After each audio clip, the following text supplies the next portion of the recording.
Boa noite a todos. Uma alegria estar aqui com vocês. Mais uma noite, mais um evento aberto aqui para os bairros de Moema, Vila Mariana, Ibirapuera, Brooklyn, todas as caravanas.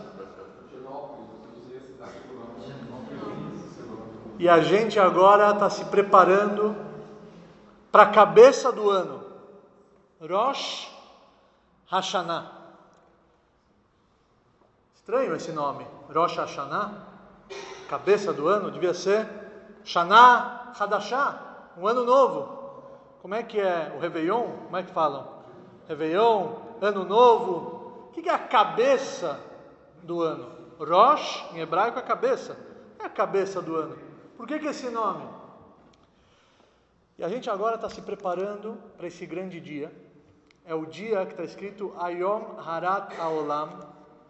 É o dia em que o mundo ele foi criado. Mas não o mundo, o universo. O universo ele foi criado 6 dias antes. No dia de Rosh Hashanah, que é o dia no qual nós estamos se preparando, foi criado o ser humano. O ser humano foi criado no primeiro dia do mês de Tishrei, e todos os anos, nessa mesma data, é o aniversário da humanidade, é o dia em que ele analisa o que nós fizemos com a vida que nós fomos presenteados. Então é um dia de análise, é um dia crucial. Daqui a pouco a gente vai entender mais a fundo qual a importância desse dia, mas o Rosh Hashanah é o dia mais importante do nosso calendário, com certeza. Mais do que Yom Kippur. Yom Kippur é a oportunidade ainda de mudar o que foi decidido em Rosh Hashanah. Yom Kippur ainda dá para mudar. Yom Kippur é o carimbo, mas Rosh Hashanah é o momento em que ele escreve. E o que Hashem quer de nós? O que ele quer de nós? Uma vez, um rapaz simples, humilde, com as roupas rasgadas até, ele entrou numa perfumaria, numa loja de perfumes, e ele entrou lá na loja. O vendedor, que era o dono da loja, olhou para ele, olhou as vestimentas dele. O que esse menino veio fazer aqui? E ele entrou lá, ele falou: vim aqui comprar um presente. Ele foi lá, não na prateleira dos perfumes, é muito caro os perfumes, ele foi lá nos brindes que tinham lá sabonetes decorativos, com desenhos, com formatos diversos. Ele foi até o local onde tinha os sabonetinhos, pegou um sabonetinho simples, foi até o balcão, colocou no balcão, falou para o vendedor, que era o dono da loja: eu quero comprar esse sabonete de presente para minha mãe. É um presente, pode embrulhar. Quando ele falou: eu quero comprar para minha mãe, o dono da loja, ele ficou paralisado, compenetrado em seus pensamentos particulares. Ele começou a lembrar da infância dele, começou a lembrar da mãe dele, e o menino não entendeu. O dono de repente ficou paralisado. Ele achou que ele estava desconfiando da capacidade dele de comprar. O que ele fez? Pôs a mão no bolso, pegou várias moedas que ele conseguiu juntar com muito esforço, colocou lá na mesa essas moedas, falou: tá vendo? Eu posso pagar. Por que você não embrulha? Algum problema? E aí, quando o dono da loja viu as moedas, se sensibilizou mais ainda. Quem sabe o que ele passou? Quem sabe o que ele fez para juntar essas moedinhas contadinhas para poder dar esse presente para sua própria mãe? E aí ele ficou mais emocionado ainda, mais paralisado ainda. E aí o menino não entendeu, falou: algum problema? Por que você não está embrulhando? Por que você não está colocando para presente esse sabonete para minha mãe? E aí o dono da loja, ele voltou à realidade, pediu desculpa e falou para ele o seguinte: desculpa, eu não estou desconfiando de você, jamais, pelo contrário, eu lhe admiro. Por que eu lhe admiro? Porque eu também tive uma infância humilde. Eu também tinha uma infância dura, que eu precisei começar a trabalhar cedo. E eu também tinha uma mãe maravilhosa, que já faleceu. E eu nunca consegui comprar um presente para minha mãe. E agora eu estou vendo você comprando um presente para sua mãe. Eu estou emocionado, porque quando eu comecei a crescer, quando eu comecei a progredir financeiramente, a abrir as lojas, minha mãe já não estava mais entre nós. Nunca consegui presentear ela. Por isso eu estou emocionado. E aí o menino, na sua ingenuidade, questionou ele: mas nem um sabonete?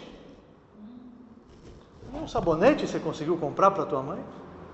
E aí ele se emocionou e recebeu uma mensagem muito forte. Um sabonete ele podia comprar. Uma coisa humilde ele sim podia comprar. Mas na cabeça dele o conceito de presente tinha que ser algo caro. O conceito estava deturpado. E ele recebeu a maior lição da vida dele. Qual que é o maior presente? É o amor. Esse é o maior presente. É o gesto. A pessoa saber que você pensou nela e que você se preocupou com ela e que você agora quer alegrar a vida dela. Ele recebeu essa mensagem de um rapaz humilde. O que Deus quer de nós? O amor. Está escrito na Torá claramente: Ve'ahavta et Hashem Elokecha bechol levavcha ubechol nafshecha ubechol meodecha. Ele quer o nosso amor. E esse amor só é possível quando a gente começa a conhecer Ele cada vez mais. E a reconhecer e a apreciar todas as bondades e todas as coisas maravilhosas que nos cercam diariamente. Rosh Hashanah, igual a todas as outras festividades, igual a todas as outras datas importantes, nada mais é do que eu costumo falar, um posto de gasolina. E o que a gente faz no posto de gasolina? A gente para lá com o nosso carro para encher o tanque. A gente quer abastecer. Ou você vai no posto de vacinação. O que você vai fazer lá no posto de vacinação? Você vai tomar uma vacina que ela vai ter uma durabilidade até o ano que vem. Você vai precisar tomar ela de novo para você estar protegido. Todos os Hagim não são só lembranças, não são só datas folclóricas. Não. Existe uma espiritualidade por detrás de todas as datas da Torá. Existe uma energia que desce para o mundo nessas datas anualmente. E Rosh Hashanah, como a gente falou no começo, Rosh é a cabeça, é o principal. Tudo vai ser predestinado nesse grande dia que se aproxima. Na vida nada é fácil. As pessoas gostam de cortar caminhos, as pessoas elas querem cortar caminhos, elas acham que elas podem diminuir o trabalho e lucrar mais, mas isso não existe. Todo mundo sabe que para você crescer, você precisa suar a camisa. Para você conseguir conquistar os seus sonhos, suas metas, você precisa se esforçar, você precisa trabalhar, e tudo que vem fácil vai embora fácil. Não existe nada fácil. Rosh Hashanah é um dia que é possível você mudar, é possível você conquistar em apenas 2 dias, em apenas um esforço concentrado nesse dia, dando a devida importância para esses dias, para esses 2 dias de Rosh Hashanah. É possível sim transformar, é possível sim conquistar, é possível sim conseguir mudanças rápidas. E o livre-arbítrio? Você falou que é tudo predestinado para Hashanah. E o livre-arbítrio? O nosso livre-arbítrio. Já está determinado que você vai, falir uma empresa. Quando é determinado? Em Rosh Hashanah. Até Rosh Hashanah não foi determinado. Até Rosh Hashanah não foi escrito. Até Rosh Hashanah, em Rosh Hashanah inclusive, a gente pode mudar. A gente pode mostrar para ele que a gente aprecia essa vida e que a gente enxerga ela como uma missão e que a gente quer receber uma função até melhor da função que nós recebemos no ano anterior. Pega o segurança do Banco Itaú, estou dando um exemplo.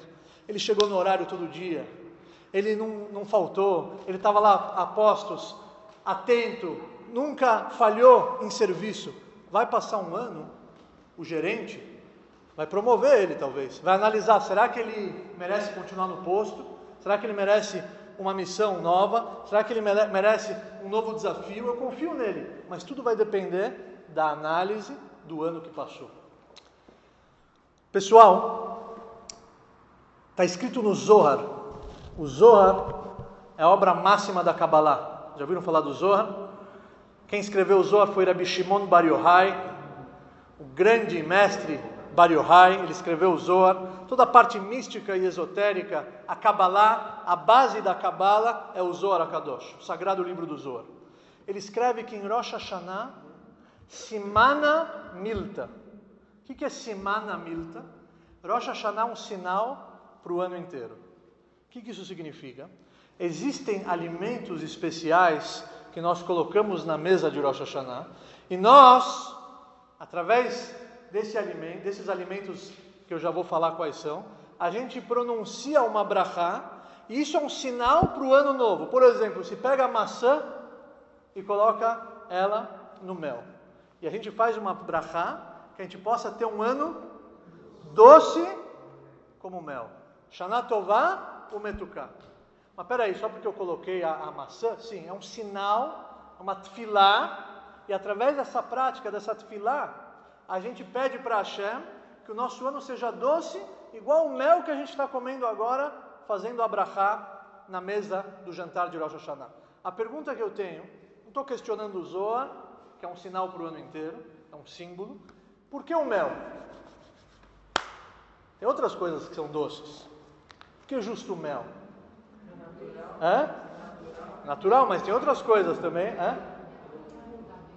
Podia ser outras coisas que são doces e que serviriam para o simbolismo e para a tefilá e para a prece do ano bom e doce. Por que o mel? Das abelhas? Prestem atenção. O esforço. Prestem muita atenção. O mel realmente ele vem da abelha. É verdade. A abelha... Quê? A abelha, ela é um animal kasher ou não? Nunca eu fui num restaurante e falei, passa uma porçãozinha de abelhas à milanesa. Nunca vi isso. Ou seja, a abelha ela não é um animal kasher, mas o mel que sai dela é kasher. A vaca é um animal kasher?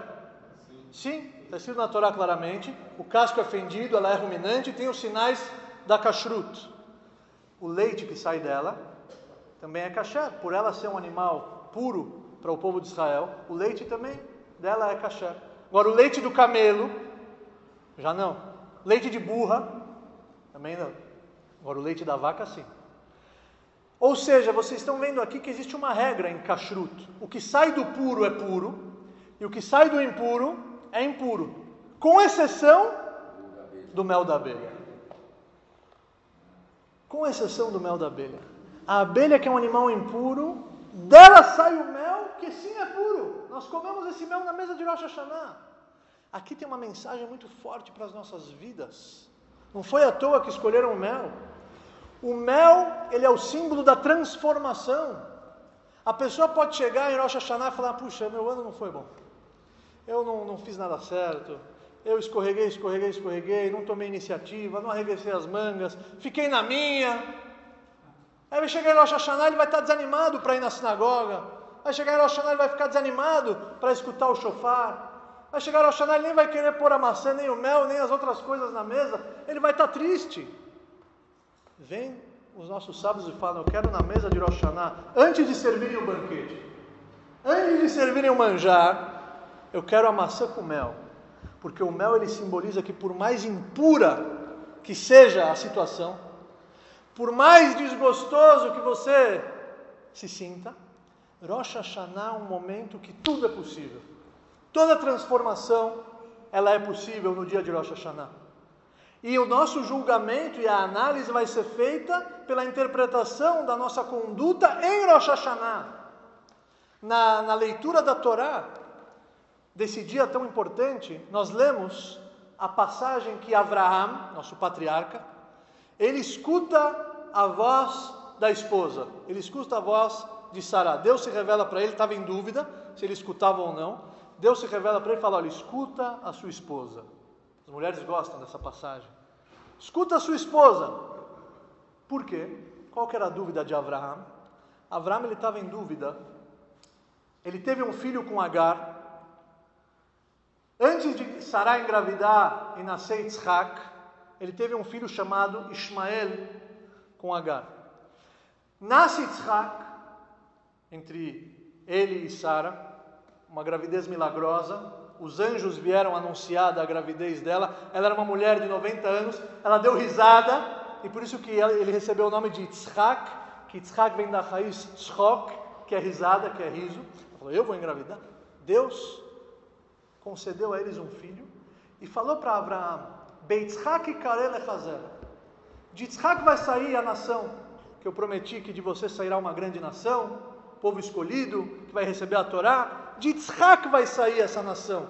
Yitzhak teve filhos, Yaakov e Esav, de Yaakov saiu as 12 tribos de Israel, e nós estamos aqui sentados hoje, unidos e felizes, estudando essa Torá que Hashem prometeu para Avraham.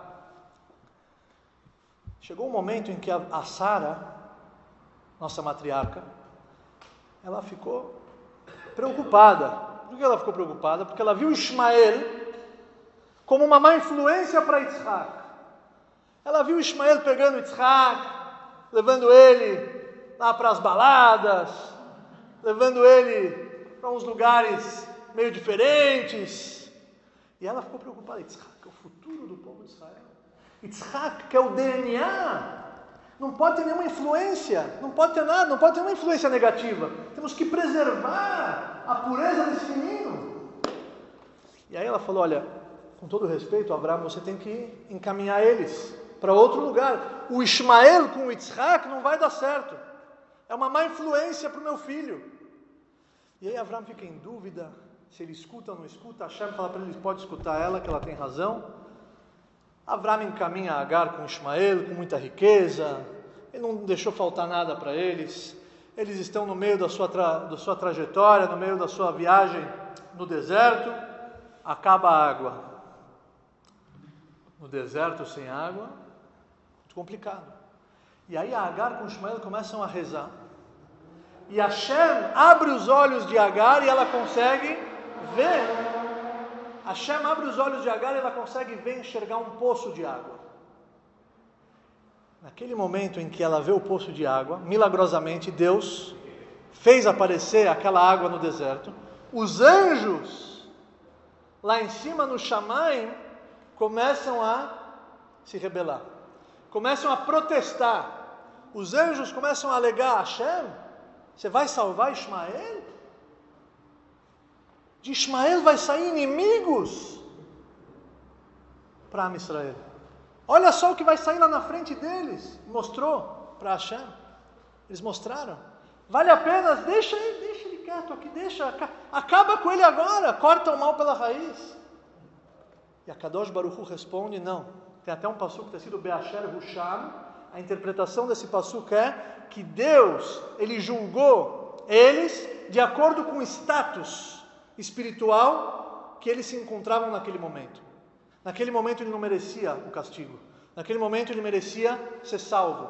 Não importa o que vai acontecer lá na frente, Be'asher Husham, essa é a leitura que a gente lê no dia de Rosh Hashanah de manhã na sinagoga. E aqui tem uma grande lição para nós. Que a nossa análise, principalmente, óbvio, o ano que passou, mas principalmente Be'asher Husham, como vocês estiverem, como nós estivermos no dia de Rosh Hashanah, esse vai ser o critério, esse vai ser o fator principal que vai decidir e que vai predestinar todo o materialismo do nosso novo ano. Tudo é decidido nesse dia de Rosh Hashanah. O shofar, uma das mitzvot importantes do dia de Rosh Hashanah, é escutar o shofar. Está escrito que no Shulchan Aruch que tem um costume, já nos dias de Elul, que é o mês que antecede Rosh Hashanah, um mês antes de Rosh Hashanah, já se costuma tocar esse shofar nas sinagogas para acordar a turma. esse shofar, igual você está no recreio, aí você está lá tranquilo, de buena, toca o sinal, todo mundo já, vamos para a sala de aula, vamos voltar, a gente tem que agora voltar para os nossos compromissos. O shofar de Elul é para acordar, mas o shofar de Rosh Hashanah, além de nos despertar esse sentimento, que já está gravado nas nossas Neshamot, porque quando a gente recebeu a Torá no Monte Sinai, se tocou o shofar, e essa lembrança ela está dentro da nossa essência. Todo mundo, todas as almas estavam presentes no dia em que Deus se revelou e deu a Torá no Monte Sinai. Mas em Rosh Hashanah, igual na época dos reis, quando se coroava um rei, se tocava o shofar, em Rosh Hashanah a gente está coroando ele como o rei do universo. Vários momentos das filot, das preces desse dia, a gente fala sobre Malchut, a gente fala sobre reinado, Amelech, que ele é o rei, e que ele é o rei do universo, e que ele criou, ele é o criador. Mas não existe um rei sem o povo que o nomeia rei. Pega um rei, ele pode ser nobre, ele pode ser o filho do rei, ele pode ser da realeza, mas se não tem o povo que nomeia e coroa ele o rei, não adianta nada. Então Rosh Hashanah, ele criou o universo, ele criou o ser humano, ele confia em cada um de nós. Cada um sentado aqui tem uma missão específica que só você pode concretizar e mais ninguém. Então, nesse dia, que é o dia da análise, a gente coroa ele como o rei das nossas vidas e a gente se aproxima dele de uma maneira mais intensa. Isso é uma das explicações do toque do shofar. Existem vários tipos de toques. Existe a tkiá, que é esse toque liso. Existe a truá. O que é a truá? É o toque que é mais quebrado. Está escrito Maazim truá, que Deus ele escuta o som da truá, esse toque quebrado.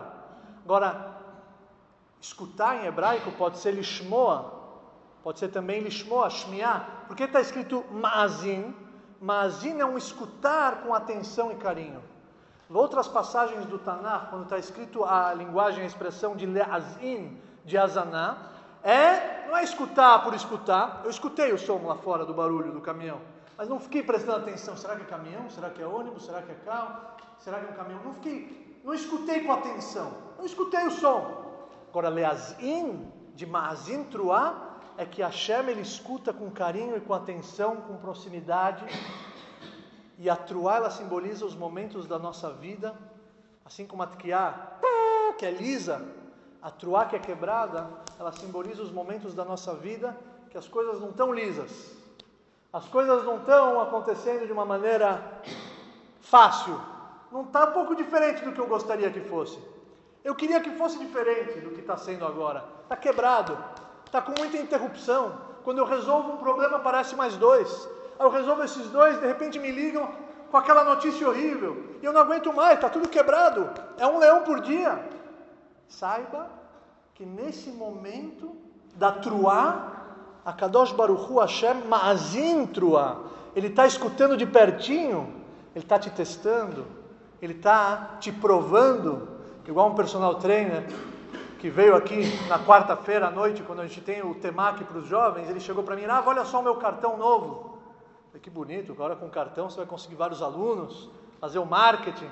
Aí eu vi lá que no cartão tinha todas as funções, tinha todos os serviços que ele promovia para os seus alunos. Estava escrito lá, análise física. Eu falei, o que é essa análise física que está aqui? Eu achava que você era um preparador físico. Eu achava que você fazia as pessoas ficarem musculosas, com um preparo físico melhor, mais dispostas. O que é essa análise física? Ele falou, não, Rav, é o seguinte, antes de mais nada, eu preciso avaliar a pessoa, eu preciso ver até onde ela aguenta. Eu preciso pedir exames, eu preciso fazer uma análise, porque eu não posso chegar para ela e passar para ela uma série de exercícios que ele não vai aguentar. Tem que ser proporcional à capacidade dele e à estrutura dele. Eu falei, olha só que maravilha o que você falou. A Kadosh Baruch Hu, Hashem, ele é o nosso preparador físico. Ele é o nosso personal trainer. Ele coloca na nossa frente os obstáculos, pensando já que nós, pensando não, com a certeza de que nós temos total possibilidade e força de suportar, e isso nos prepara para os obstáculos futuros. Não é à toa que quando acontecem esses momentos de testes, de dificuldades, de dores, é uma azin truá. Truá é o quebrado, está um pouco complicado, a situação está turbulenta, mas Hashem Azin, Ele está do teu lado, te observando, e Ele confia em você.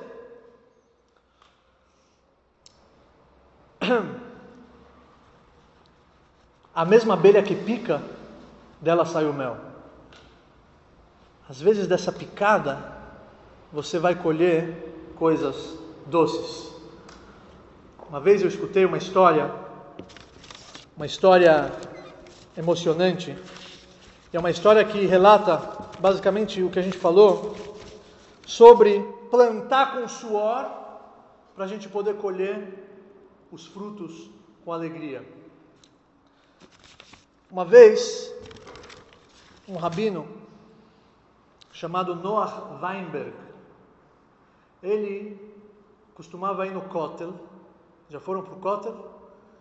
Kotel Amaravi, muro ocidental, acho que um dos lugares mais famosos do planeta, é o local mais sagrado para nós com certeza, foi o que sobrou do Beit HaMikdash, do grande templo de Jerusalém, é o muro ocidental da parede externa, foi o que sobrou. Até uma emoção muito grande no Kotel, porque tem uma nevoá, tem uma profecia que ela afirma que o Kotel Amaravi jamais será destruído, jamais.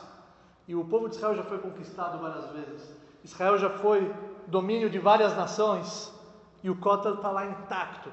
Eles invadem, eles destroem, mas o Kotel está lá de pé. Quer dizer, a profecia ela é 100% verdadeira. Até hoje, judeus do mundo inteiro, dos 4 cantos do mundo, vão para o Kotel. Uma vez eu fui no Kotel com uns alunos e eu vi lá uma cena engraçada. Eu vi lá um senhor com o telefone e ele estava falando o seguinte: one minute, alright, ok. Ele colocou assim o telefone no muro. A pessoa que estava com ele do outro lado da linha queria fazer as suas preces. Quando eu vi isso eu me emocionei. Quer dizer, a pessoa que estava do outro lado do planeta, talvez, ela não tinha condições de ir até Israel, ela não tinha dinheiro para poder comprar uma passagem, ir até Jerusalém e rezar. O que ela pediu? Para um amigo, para um parente, para um conhecido, colocar ela em contato com o Kotel de alguma maneira. Então ele pegou o telefone e falou: agora você pode falar, agora você pode falar. E ficou lá. Já? Mais um pouquinho? Peraí. E ficou lá.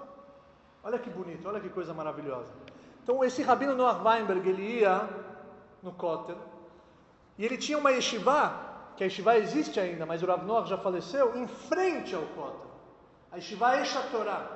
Vocês já ouviram falar? É um centro de Afatzat Yahadut, de transmissão de valores judaicos, um dos maiores do mundo. Esha Torah. Esh em hebraico é fogo, Torá é o fogo da Torá, que aproxima e aquece os corações. E ele sempre ia no Kotel, ele ficava observando as pessoas, ele ficava observando os jovens. E quando ele via algum potencial para trazer para a yeshiva, para conhecer o trabalho da yeshiva, ele ia lá, se apresentava: eu sou o Rabino Weinberg, aqui nós temos a yeshiva, comida excelente, os quartos são maravilhosos, você pode vir escutar, estudar, a hora que você quer você entra, quando você não quiser entrar você não entra, ninguém vai te pressionar, ninguém vai te aterrorizar, pelo contrário, você é super bem-vindo na nossa yeshiva. Ele sempre fazia isso. Você também tem filhos? A esposa falava: não, mas esse menino ele está aqui, eu não sei quanto tempo ele vai ficar. Ele às vezes abria a mão de ficar com a própria família para investir no rapaz, que ele via nele um líder, um futuro líder promissor para o povo de Israel. Até que um dia Rav Noah Weinberg está no seu escritório, feliz, estudando, sorridente, tomando um chá, bate na porta: por favor, pode entrar o rapaz. Rabbi, sim, está tudo ok? Algum problema? Nenhum problema, está tudo perfeito. Eu vim lhe agradecer. Mas por quê? Porque eu preciso ir. Eu vim para Israel com uma missão, e essa missão já foi concluída. Eu vim para Israel para me formar padre. E eu acabei agora o seminário dos padres, E agora, Rabbi, thank you very much. Eu vim me despedir, o senhor foi tão gentil. Não, mas, padre, por que você não me falou? O senhor não perguntou? O senhor foi tão gentil, me convidou para entrar, me ofereceu hospedagem, eu pago caríssimos hotéis aqui em Jerusalém, na Cidade Velha principalmente. Me ofereceu cama de graça, comida, foi tão sorridente, me ofereceu para estudar com o senhor, para mim é um mérito. O assunto estava tão interessante, prolongamos esse estudo, por que não? Mas o senhor não perguntou o que eu vim fazer aqui, quem sou eu, de onde eu vim? Noah Weinberg falou para ele, ok, boa viagem de volta para os Estados Unidos, que Deus lhe abençoe, meu filho, sucesso. E o Noah Weinberg ficou meio desnorteado. Nada contra os padres, mas ele via naquele rapaz, não um padre, ele via talvez um futuro rabino, que ia ajudar ele no seu trabalho, na sua missão. E aí ele ficou meio cabisbaixo, a esposa tentou animar ele respirou fundo, a esposa falou, olha, você se esforçou, e ninguém mais do que eu sabe do seu esforço, você abriu mão do tempo de família para ensinar esse rapaz, para você poder orientá-lo, esse seu esforço não vai ser em vão. Assim falou a esposa para ele. Ele falou, mas será? Aqui se formar padre, agora ele vai voltar para os Estados Unidos, talvez vai abrir uma igreja, não sei o que vai sair desse rapaz, como assim eu vou colher frutos? Passam-se os meses, Rav Noah Weinberg já tinha se recuperado dessa frustração, ele já nem lembrava mais do rapaz, passam-se alguns meses, 3 meses, 6 meses, 1 ano, Rav Noah Weinberg está no seu escritório, bate na porta, é um rapaz, falou, aqui que é Yeshiva Esha Torah, falou, sim, pois não, o senhor que é o Rabino Noah Weinberg? Sim, sou eu. Me mandaram até aqui falar com o senhor, me falaram muito bem do senhor e da sua yeshiva. Ele contou para o Rav Noah Weinberg a seguinte história, eu sou um judeu americano, e eu tenho uma oficina mecânica, esse é meu business, e sempre vinha um cliente que não era judeu, ele sempre queria me provar que o judaísmo não é certo, que a religião dele era a certa, e eu não queria discutir com ele, eu queria atender ele com excelência, mas a gente acabava conversando filosoficamente, a gente começava a debater assuntos, até que um dia ele chegou para mim e falou, olha, eu não vou te falar nada, tem um padre, meu amigo, que chegou agora de Israel, vai lá falar com ele, não precisa falar comigo, não precisa me provar nada, vai lá falar com ele. Eu não, quer saber, eu vou trazer ele aqui. Trouxe o padre que recém chegou da terra de Israel. Quando o padre olhou para o rapaz e falou, você é judeu? Eu falei, sou. O que você está fazendo aqui, meu amigo? Tem uma yeshiva lá, na Cidade Velha, chama Esha Torah, tem um Rabino Noah Weinberg, a comida é ótima, a hospedagem nem se fala, e tem outros rapazes igual você lá, que eles estão aprendendo e crescendo e se identificam cada vez mais com a cultura judaica. Vai para lá passar uns meses, está aqui o telefone dele, eu jamais vou esquecer esse rabino. E aí o Rav Noah Weinberg falou, ele, esse padre que te mandou aqui? Rav Noah Weinberg falou que esse padre, ele mandou centenas de jovens para Yeshiva. Centenas de rapazes, quem mandou para Yeshiva foi esse padre. E aí a esposa, ele lembrou do que a esposa falou, que o esforço dele não ia ser em vão. Ele se esforçou em prol de um ideal nobre. Ele plantou uma semente. Ela vai dar frutos. Você não sabe quando ela vai dar frutos, mas se você plantou, você vai colher. Vocês sabem que em Rosh Hashanah a gente toca 100 vezes no shofar. São 100 toques. Está escrito na Gemara que esses 100 toques são keneged, para anular os 100 choros que a mãe do Sisra chorou pelo filho que morreu na guerra. Quem é Sisra? Que choro foi esse? Na época em que o povo de Israel ele era comandado e orientado pelos juízes, era a época dos juízes, os Shoftim. O inimigo do povo de Israel tinha um general chamado Sisra. E na época o juiz de Israel era Barak, e tinha uma profetisa chamada Débora. Está no Tanakh, vocês podem ver lá, tem até um cântico que ela fez, que se chama Shirat Dvorah, o cântico de Débora. E Débora era uma profetisa, e o juiz era o Barak, e esse Sisra era o general do inimigo, que queria conquistar e que queria aniquilar o povo de Israel. Então eles foram para a guerra contra o Sisra. Está escrito que o Sisra ele era um touro. O Sisra ele era um general que as guerras dele, no máximo, demoravam 6 horas. A Guerra dos 6 Dias ficou famosa porque a Guerra dos 6 dias uma guerra tão rápida. As guerras do Sisra, de tão forte que ele era, de tão intimidador que ele era, durava 6 horas. E aí o Sisra, ele foi para a guerra, e Am Israel, o povo de Israel, ganhou a guerra. Ganhou a guerra milagrosamente. O povo de Israel teve o mérito de vencer essa guerra, através da liderança do juiz Barak e da profetisa Dvorá. Todos foram conquistados, todos os inimigos foram aniquilados, menos o general Sisra, que fugiu. O general fugiu. Está escrito que quem achou esse general fugindo e se escondendo? Yael, uma mulher, uma heroína. Yael viu que ele estava se escondendo, e a gente precisa aniquilar o general, porque se a gente não aniquilar o general, ele vai montar de novo o exército, vai voltar a atacar o povo de Israel. A gente precisa aniquilar o general. Então Yael chamou ele para a tenda. Está escrito que Yael chamou ele para a tenda. Vem aqui, se esconde aqui. Deu para ele queijo. Ele ficou com sede. Deu para ele vinho, para ele matar a sede. Eu não vou fazer isso com vocês hoje, fiquem tranquilos. E ele, depois que tomou o vinho, ele dormiu como um neném, e ela estava agora com o inimigo deitado, dormindo na cama dela. O que ela fez? Conseguiu aniquilar o Sisra.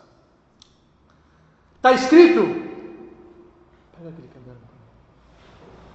caderno.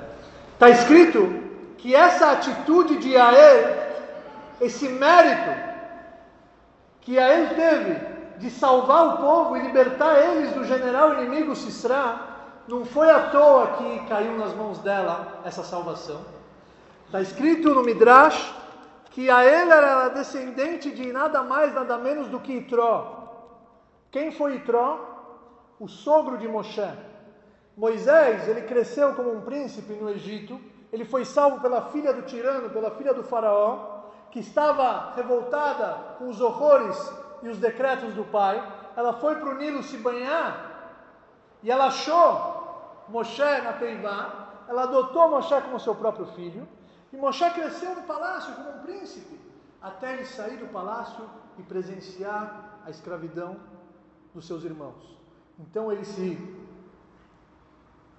rebelou, ele até matou um egípcio que estava chicoteando um judeu, e isso chegou nos ouvidos do faraó, que começou a persegui-lo, ele teve que fugir, ele foi parar em Midian. Em Midian, quem abrigou ele? Quem arriscou a própria vida para escondê-lo e protegê-lo da espada do faraó? Itró. Está escrito no Midrash: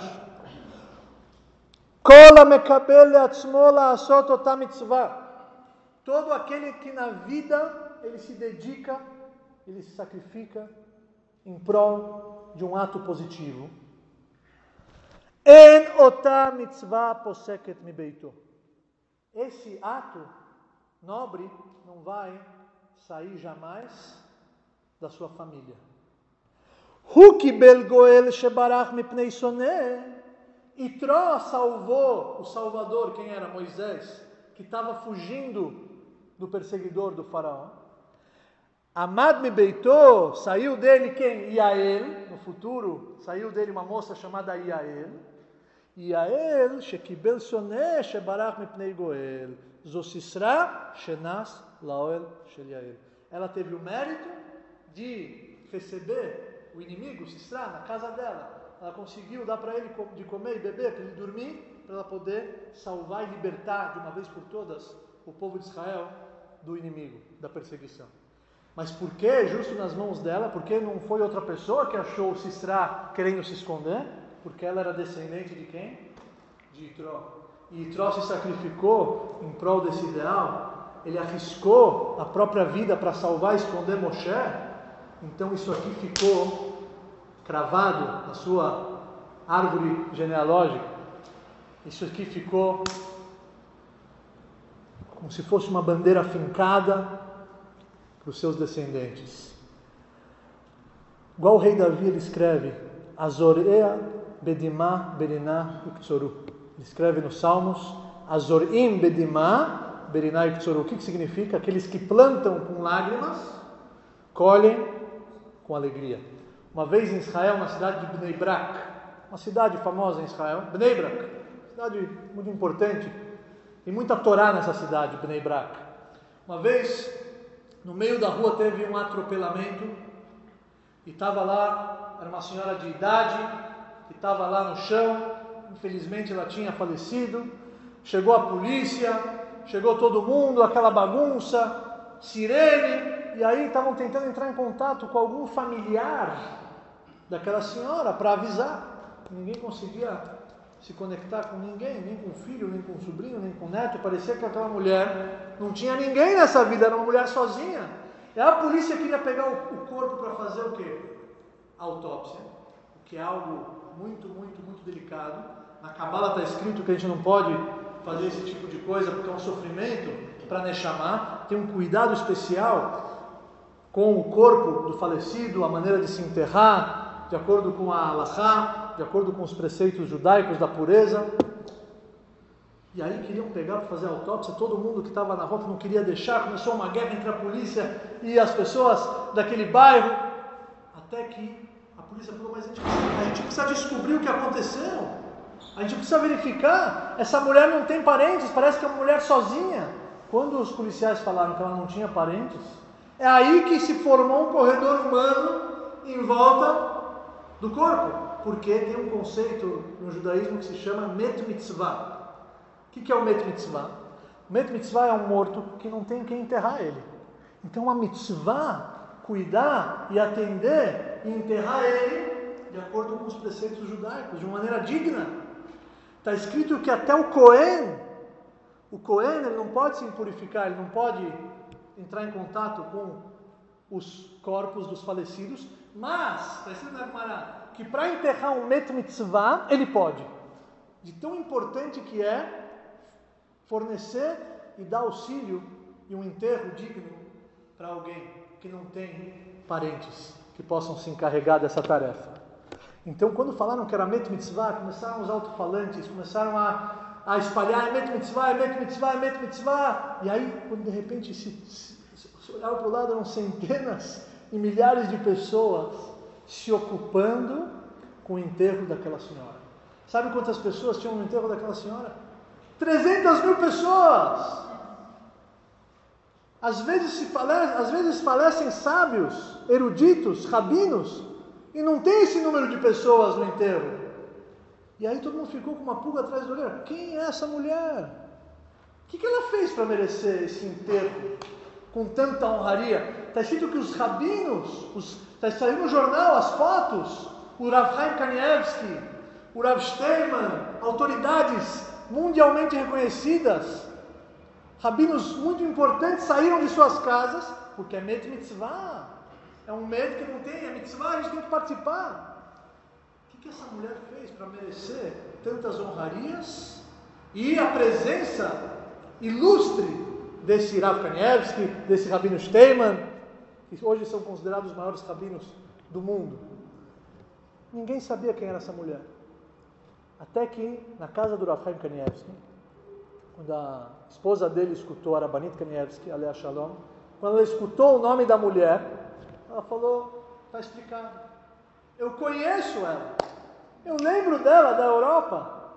Eu lembro que na guerra, quando nos guetos, às vezes, as pessoas faleciam e ficavam na rua, e não tinha ninguém para enterrar essas pessoas.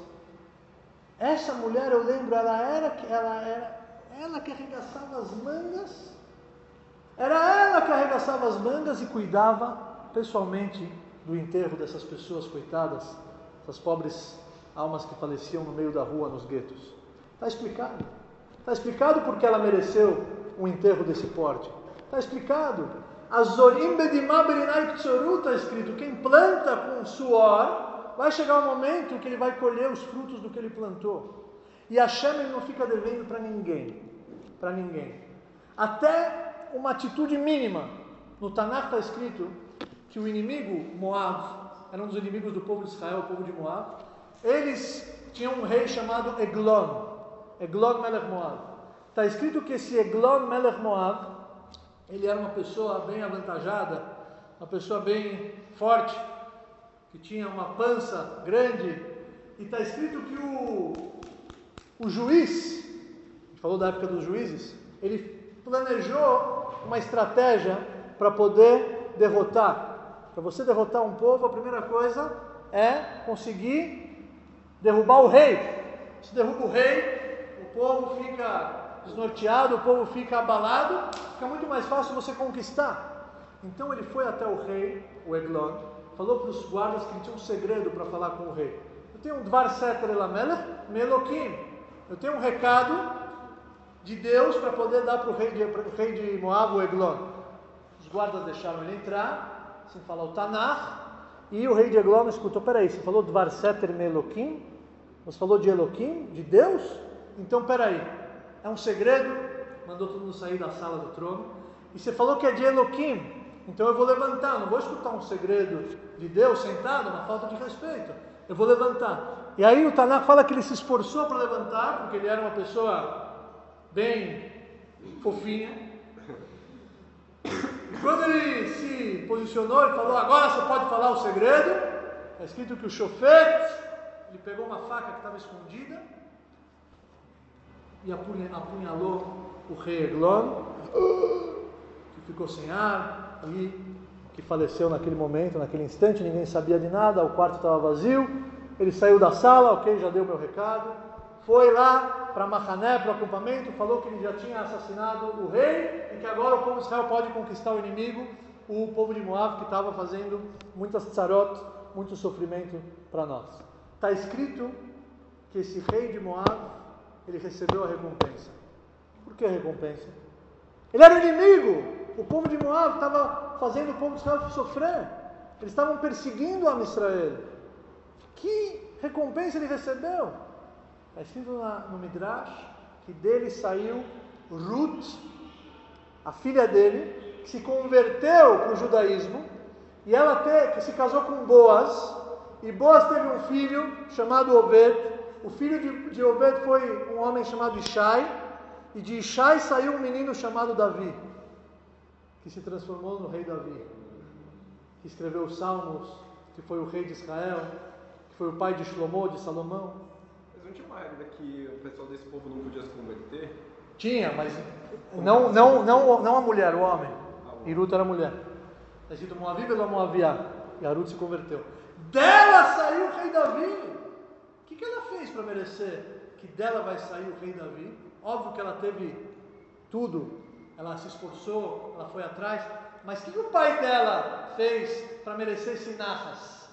Para merecer essa alegria? Olha só o que saiu de mim, Ruth, e Ruth saiu o rei Davi, rei Salomão, Beit HaMikdash. Olha só, o que o rei de Moab, o Eglon, fez para merecer tudo isso? Sabe o que ele fez? Ele se levantou, ele se levantou para honrar e para dar kavod para Hashem. Hashem não fica devendo nada para ninguém. No código, talvez do Brasil, de outros países, existe a lei que caduca às vezes, não? A lei caduca, passou tanto tempo que já não tem mais validade isso aqui. Não existe isso lá em cima, não existe. Se você fez, se você se empenhou, se você plantou, você vai receber a sua recompensa. Kadosh Baruch Hu não fica devendo para ninguém, para ninguém. Rosh Hashanah está chegando. A gente tem que entrar nesse dia com a sensação e com a confiança e com os pedidos sem receios, porque se você pede, você sabe dentro de si que só Ele pode te ajudar, só Ele pode transformar a tua vida, só Ele pode te dar uma nova chance, só Ele pode perdoar um escorregão. E Rosh Hashanah é o dia que a gente vai na sinagoga, que a gente esquece de tudo e de todos, que a gente escuta o shofar, e que a gente está dentro do palácio, que a gente está dentro do armão, do palácio, da sala, junto com o rei, e que ele nos avisou da importância dessa data, justamente para a gente poder aproveitar e sugar e absorver toda a energia que ela tem a fornecer. Eu tenho certeza que se a gente abraçar e interiorizar esses valores que a gente rapidamente conseguiu colocar aqui nessa noite, eu tenho certeza absoluta, e é o meu desejo para vocês, que nosso ano vai ser mais doce do que o mel. Shana Tová para todos.